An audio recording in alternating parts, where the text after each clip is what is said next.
आज हमारा fresh topic है। उस टॉपिक का नाम है intracellular control of cell cycle events okay, ये टॉपिक है। हम लोग हमेशा कहते हैं, मेरा मानना है कि पहले हेडिंग तो क्लियर हो जाए, क्या कहना चाह रहा है ये। अगर हेडिंग को देखें तो within the cell, intracellular मतलब हो गया within the cell, cell के अंदर cycle events. Cell cycle events क्या हो गया? G1 फेज से S फेज, S से G2 फेज, G2 से M फेज एंड M से G1 फेज। यही 4 इवेंट्स होते हैं सेल साइकिल के, ठीक है। इसका कैसे हो कंट्रोल, कैसे इसको हम नियंत्रित करें ताकि ये सही प्रकार से काम करे। और इससे बहुत क्वेश्चंस उठते हैं। आप कोई क्वेश्चन जब डिस्कस करेंगे आप देखेंगे कितना अप्लाइड क्वेश्चन इस टॉपिक से उठता है। इस टॉपिक से क्वेश्चन लगभग श्योर शॉट है। मतलब एक ऐसा चैप्टर है जिससे कि क्वेश्चंस रहता ही रहता है, ठीक है। हम लोग एक राउंड फिगर में प्रीवियस चैप्टर्स में देख चुके हैं सेल साइकिल का। ये जो फेजेस हैं, इन फेजेस में MG1 phase, S and G2 phase, इन सभी फेजेस के अपने कैरेक्टरिस्टिक फीचर्स हैं सभी के। कहने का मतलब साफ है, G1 का अपना बिहेवियर है, इसका अपना बिहेवियर है। अगर हम S फेज की बात करते हैं, इसका अपना बिहेवियर है। अगर हम G2 की बात, बिहेवियर है। और अगर हम M फेज की बात करते हैं, इसका भी अपना बिहेवियर है। यदि सबका अपना बिहेवियर है तो चेक पॉइंट्स भी हमने पढ़ा है, G1 से S पर, G2 से M में और M से G1 के बीच में। ये सारे चेक पॉइंट्स भी कहते हैं, है ना। अगर कुछ भी गड़बड़ हो जाए, कुछ भी गड़बड़ अगर हो जाए तो सेल साइकिल जो है वह अनकंट्रोल्ड होता है। और अनकंट्रोल्ड का एक बहुत पॉपुलर एग्जांपल है जिसे हम लोग कैंसर कहते हैं। इसलिए इस टॉपिक में जो हेडिंग है वो क्लियर कट कहता है intracellular control of cell cycle events. मतलब हमें इन पूरे इवेंट्स के दरमियान में कैसे कंट्रोल और कैसे मैनेजमेंट होता है उसको सीखना है। किस किस तरह की घटनाएं होती हैं उसको जानना है, ठीक है। किसी भी सेल साइकिल में, कोई भी सेल साइकिल हो, किसी भी सेल साइकिल में दो जो सबसे महत्वपूर्ण विषय होता है, वो पहला होता है accurate and error free DNA replication. सबसे पहला जो इवेंट है वो क्या है? Accurate and error free DNA replication. ये किसी भी सेल साइकिल का सबसे पहला फीचर जो कि एस फेज की कैरेक्टरिस्टिक है। और दूसरा एक्यूरेट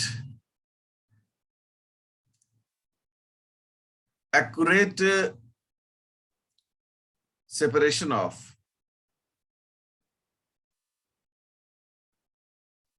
डीएनए, या जिसे हम लोग क्रोमोसोम भी ऑब्लिक करके लिखते हैं, क्रोमोसोम ड्यूरिंग एनाफेज। ये दो जो घटना है ना वो बहुत ही एक्यूरेट होनी चाहिए, क्योंकि अगर डीएनए में गड़बड़ी हो गई तो सेल ही गड़बड़ हो जाएगा, सेल के अंदर का काम उल्टा पुल्टा हो जाएगा। अगर वो सेल रेप्लिकेशन करके एक सेल से दो नए सेल बनाता है, वो दोनों सेल गलत सेल होंगे। और दूसरा है कि जो सेपरेशन है डीएनए या क्रोमोसोम का एनाफेज में, वो भी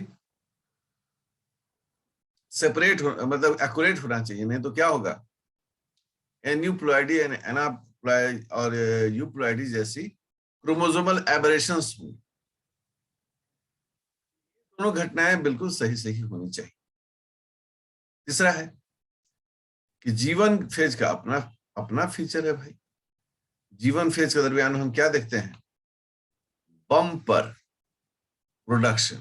किस चीज का बम्पर प्रोडक्शन होता है, bumper production of mRNA and other RNAs along with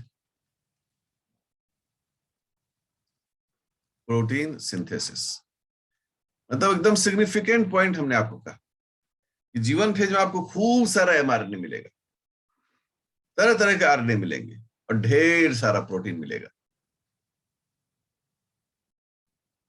ये बहुत जरूरी है सेल के ग्रोथ के लिए, ठीक है ना।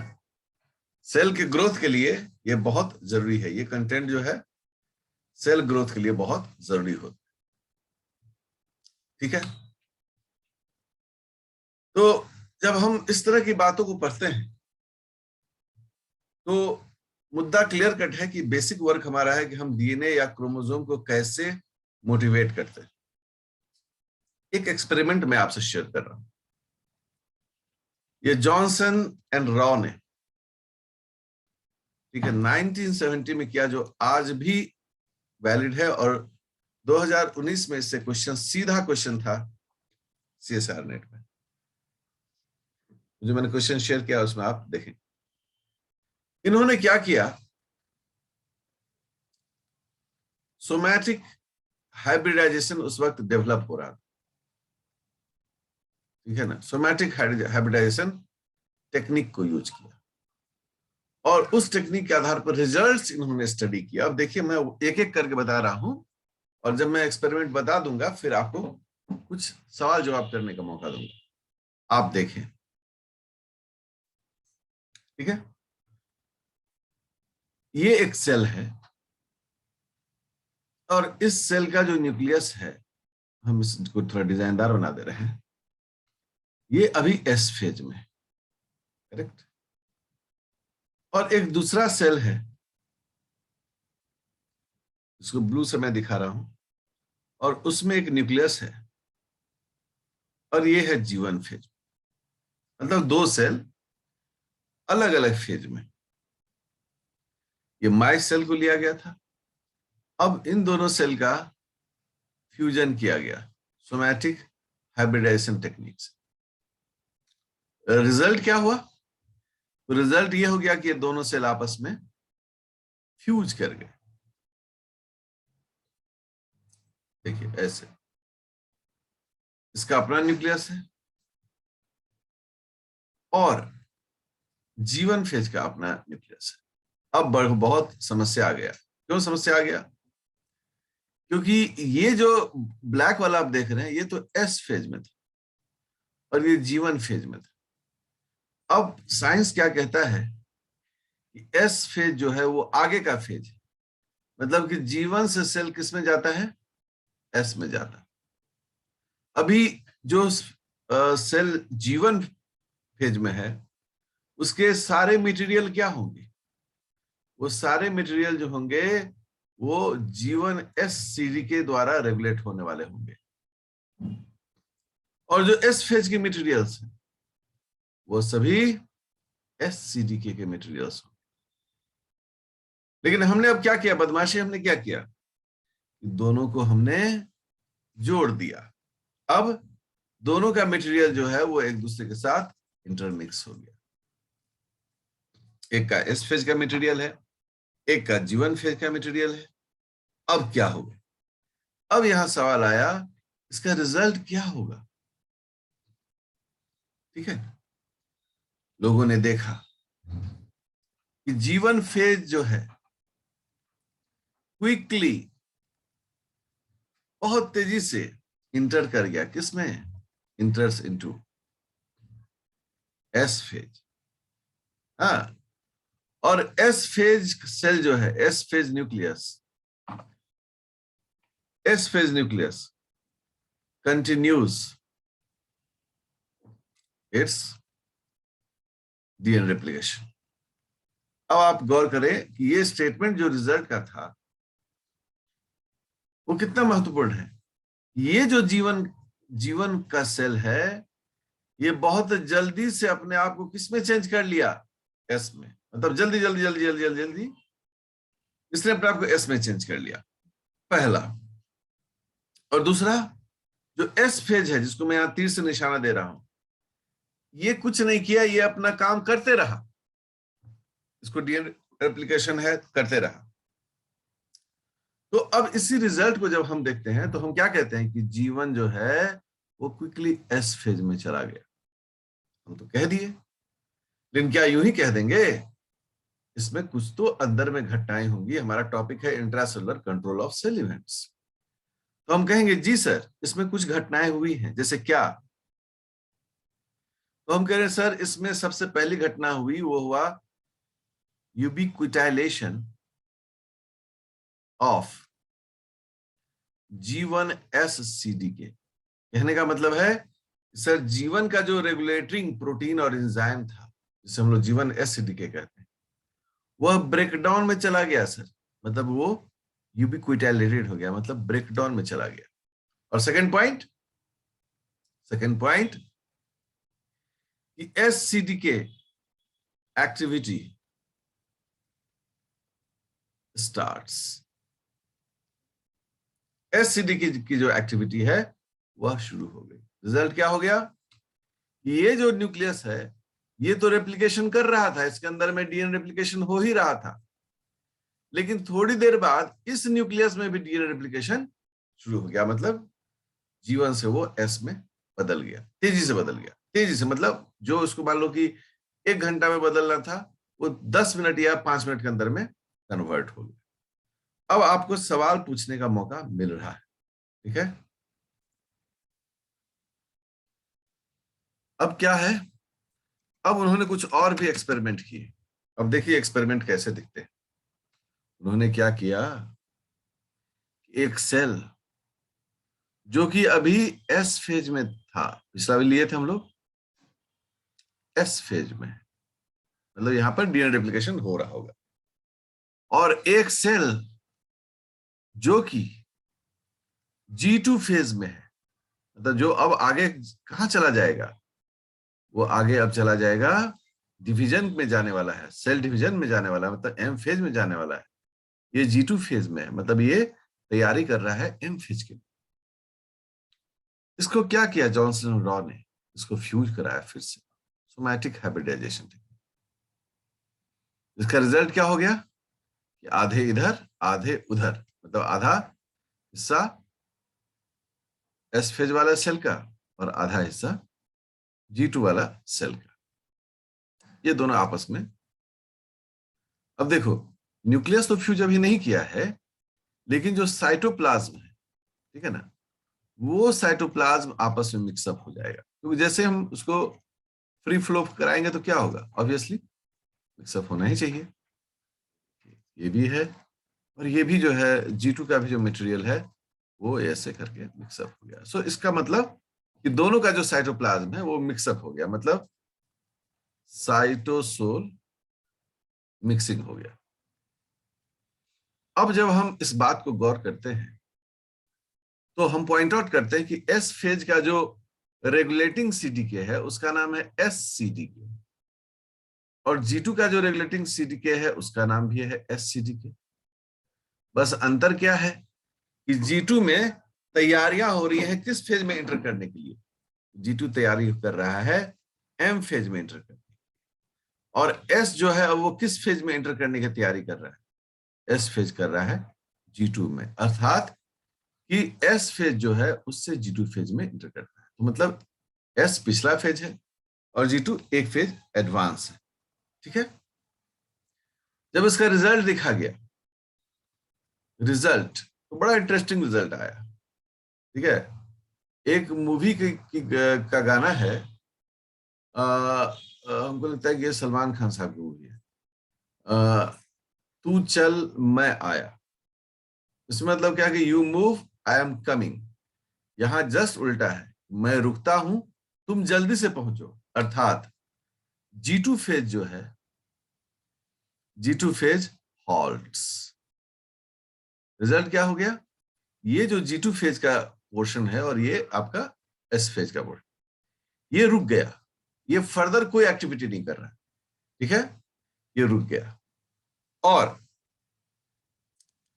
S फेज का जो सेल है, S phase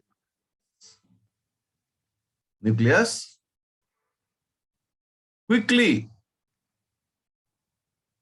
moves into G2 phase after completing DNA replication. Completing DNA replication. देखिए G2 रुक गया। ये जो G2 है ये बोला कि मैं रुक गया हूं, ठीक है। और ये S फेज क्या कर रहा है? जल्दी जल्दी अपना सारा काम निपटा के किस फेज में पहुंच रहा है? G2। तो ये बड़ा इंटरेस्टिंग लगा कि अच्छा S फेज जो है वो जल्दी जल्दी G2 में इंटर कर रहा है। और G2 बोल रहा है कि मैं रुका हुआ हूं। जैसे कैसे पिता और उसके बच्चे साथ में चल रहे हैं, तो बच्चे के छोटे कदम होते हैं तो थोड़ा पीछे हो जाता है, तो पिताजी आगे बढ़कर रुक जाते हैं, अच्छा आओ तुम पहले आओ तब तुम्हारे साथ चलेंगे। बस इसी तरह का चीज है कि G2 फेज जो है एडवांस फेज, और S फेज जो है वह चाहता है कि जल्दी से जल्दी हम G2 फेज में जाएं। G2 रुक जाएगा और S फेज जल्दी जल्दी अपना काम खत्म करके किस फेज में एंटर कर जाएगा? G2 फेज में एंटर कर जाएगा। ये बड़े इंटरेस्टिंग एक्सपेरिमेंट आपसे शेयर हो रहा है और आपको सेल साइकिल का जो इंट्रासेलुलर कंट्रोल होता है उसका डिस्कशन समझ में आएगा। एक्सपेरिमेंट हम लोग अंतिम जो इसका एक्सपेरिमेंट था वो था, अब जो है हम लोग एस फेज को बाईपास करते हैं। अब हमारे पास जीवन सेल है, यानी जीवन सेल ना बोले हम न्यूक्लियस बोले। जीवन न्यूक्लियस है तो इसका मतलब इसमें जो सारा मटेरियल है वह है G1SCDK, करेक्ट। ये इसका रेगुलेटिंग मटेरियल है। और दूसरा जो है हमारे पास वो है G2 nucleus. Interesting, very interesting.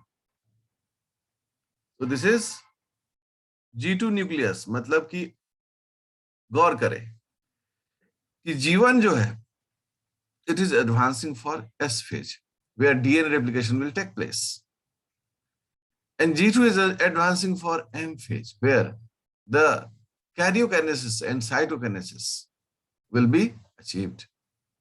भाई दोनों तो अलग अलग चीजें हैं। G2 फेज में जो हमारे पास रेगुलेटिंग CDK है उसका नाम है SCD। इंटरेस्टिंग सवाल था। साइंटिस्ट ने देखा कि इसका सोमैटिक हाइब्रिडेशन कराए, फिर से वही हुआ।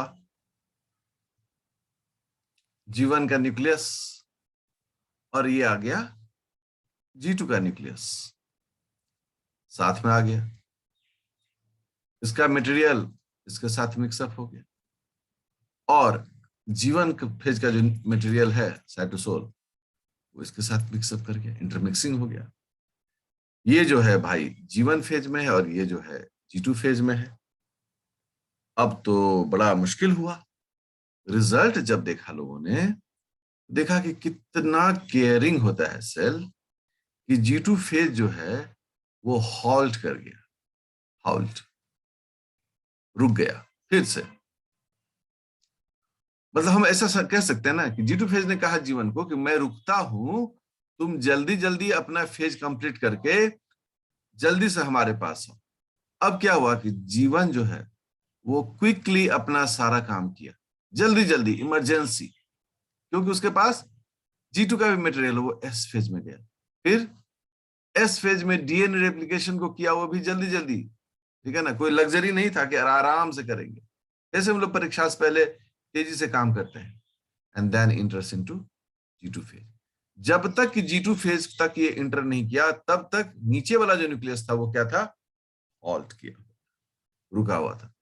एक बार जब दोनों न्यूक्लियस G2 फेज में आ गया, तब ये दोनों न्यूक्लियस फिर फर्दर एक्टिविटी करने के लिए तैयार हुआ। ठीक है, आगे सेल डिवीजन में ये सेल फिर एपोप्टोसिस में चला गया, क्योंकि बहुत सक्सेसफुल मॉडलिंग नहीं था उसमें। लेकिन मतलब ये जो हमारा रिजल्ट है, कि सेल जो है उसने वेट किया, एक फेज ने वेट किया दूसरे फेज का। मन में बहुत सवाल उठ रहा होगा, उठना चाहिए, सर आखिर ऐसा हुआ क्या, तो वो रुक गया, है ना? कौन रुक गया, कैसे रुक गया, क्यों रुक गया? इसलिए इस टॉपिक को सबसे पहले हम लोगों ने इंट्रोड्यूस किया, कि आपके मन में इंटरेस्ट पैदा करे इस चैप्टर के लिए, तो हमको ये चैप्टर पढ़ना है। बाकी भी इन्होंने एक्सपेरिमेंट किए कि एस फेज वाले सेल को सीधे एम फेज वाले से किया और एपोप्टोसिस में चला गया, सेल जो है वो मर गया। ठीक है, लेकिन ये जो 3 एक्सपेरिमेंट थे, ये तीनों एक्सपेरिमेंट एक प्रकार से आई ओपनर है किसी विद्यार्थी के लिए जो सेल साइकिल जैसे विषय को समझना चाहता है। ठीक है, अब एक आपने बेस लाइन आपका तैयार हो गया कि कैसी ये घटनाएं हम समझेंगे, सर क्या हुआ, क्यों रुक गया, क्यों आगे बढ़ गया, क्यों नहीं वो धक्का मार के दोनों एक साथ काम किया, क्यों हुआ ऐसा? ये जो इतना बड़ा सवाल आपके मन में आया है, इस सवाल को जानने के लिए इस पूरे चैप्टर को हम लोग को पढ़ना पड़ेगा। ठीक है, आप ये क्वेश्चन मार्क देखते हो तो आपको हमेशा ब्रेन याद आता होगा। ब्रेन ऐसा ही गहरी सेल्स से बना हुआ रहता है, ऐसा ही रहता है हम लोग का ब्रेन, और ये स्पाइनल कॉर्ड है। इसलिए क्वेश्चन जब भी हम बनाते हैं तो बोलते हैं कि ये हमारा ब्रेन है, स्पाइनल कॉर्ड। अब हमें थोड़ा सा कहते हैं ना कि फिनिशिंग इज वेरी इंपॉर्टेंट। सामान्य हम क्या होता है कि हम पढ़ लेते हैं, फिनिशिंग अच्छा नहीं होता।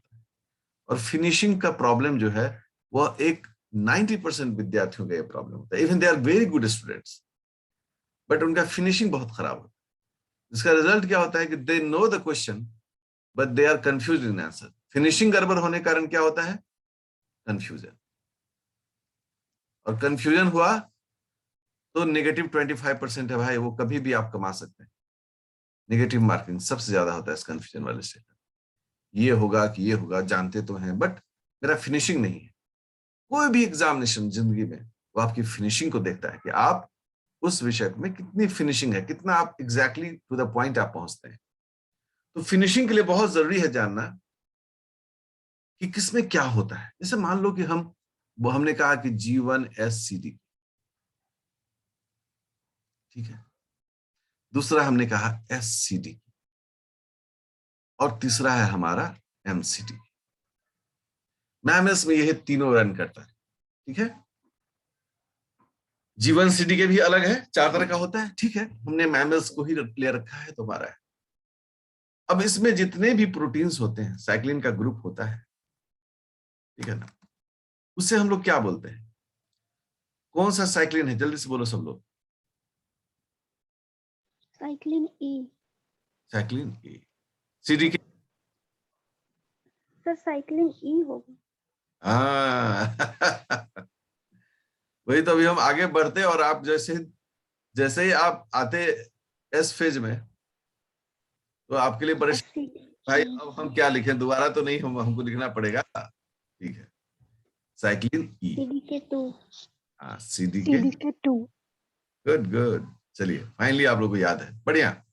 इसमें थोड़ा सा रिफ्लेक्स डेवलप करना है कि ये चीज याद रहे। प्रीवियस क्लासेस में आप जाएंगे तो वहां इन सब चीज के बारे में डिस्कशन है। अब इसमें कौन सा साइक्लिन है? Cyclin A. Good. And CDK CD K 2। Good. And last M cyclin में क्या है? Cyclin B. ठीक है, और सीडीके 1 गुड। हम समझ गए कि आपने पकड़ लिया। ये साइक्लिन जो है ये प्रोटीन का परिवार है, ठीक है, और सीडीके जो है वो एंजाइम का परिवार। नहीं, साइक्लिन डिपेंडेंट काइनेज, ठीक है। सो ये साइक्लिन डिपेंडेंट का, cyclin is substrate and kinase is the function of enzyme and that is called phosphoryl transfer. ये सभी फॉस्फोराइल ट्रांसफर करते हैं, इसमें फॉस्फेट का लेन देन करते हैं। तो ये जो चीजें हैं, जब हम बोल रहे थे कि उसका साइटोप्लाज्म ऐसा है, ये है, एक्चुअली यही चीज है। साइक्लिन ई, साइक्लिन ए, साइक्लिन बी या CDK2 ऐसे। जब हम लोग एक फेज से दूसरे फेज में इंटर करते हैं, मान लो कि हमने यहां पर 3 फेज ही रखा है, G1, S phase and G2 phase. चलो ठीक है, यही 3 फेज हम रखते हैं। तो अब पीक पर होगा वो कौन सा साइक्लिन CDK होगा? इसको हम लोग बोलते हैं G1S CDK। ये यहां पर पीक पर है, पीक वैल्यू है इसका। यहां पर कौन सा CDK है? यहां पर है SCDK। अभी भी यहां पर कौन सा CDK है? SCDK। और अगर लास्ट वाला हम M फेज को भी ले लें, यहां पर पीक पर कौन सा CDK है? MCDK। स्पष्ट ये जो चिन्ह है वो हमको समझाता है कि किसमें कौन सा फेज है और कौन से फेज में कौन। अगर इसको हम लोग पीक्स देखते हैं, हम लोग इसको ऐसे बनाते हैं।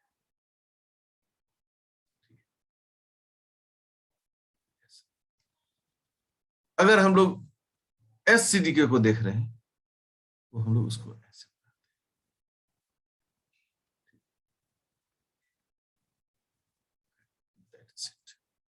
और अगर हम लोग MCDK को देखते हैं तो कुछ इस प्रकार से हम लोग बनाते हैं, ऐसे पीक्स बनाते हैं।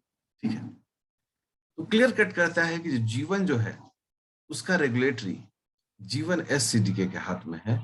S फेज से लेकर G2 का फेज तक जो है वो SCDK के हाथ में है और M फेज जो है वो MCDK के हाथ में। अब हमारा यहां पर है कि हमारे यहाँ इवेंट्स क्या होते हैं। What are the events during G1 phase? What are the events during S phase and G2 phase? And what are the events during M phase? क्या ये हमारा क्लियर है? अगर ये हमारा क्लियर है तो आप समझ लें कि आपका ये पूरा कॉन्सेप्ट भी क्लियर होकर रहेगा। ओके, अब आपके मन में आएगा सर कुछ एग्जाम्पल के साथ आप चलिए।